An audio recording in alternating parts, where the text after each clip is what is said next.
નમસ્કાર. આજે જાણીએ 1 નવેમ્બરે તુલસી પર કરવાના 5 શુભ કાર્યો જેનાથી ઘરમાં આવશે સુખ, શાંતિ અને કૃપા. જો તમને આવી જ માહિતી ગમે તો લાઇક, સબસ્ક્રાઇબ અને શેર કરવાનું ભૂલશો નહીં. તુલસી માતાને લાલ ચુંદડી ઓઢાવવાથી ઘરમાં સુખ, શાંતિ અને સકારાત્મક ઉર્જા આવે છે.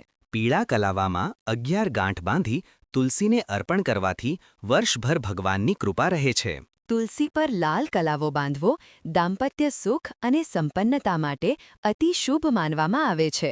તુલસીને કાજુ અથવા દૂધ અર્પણ કરી દીવો પ્રગટાવો. દુઃખ દર્દ દૂર થાય અને નકારાત્મકતા દૂર થાય છે.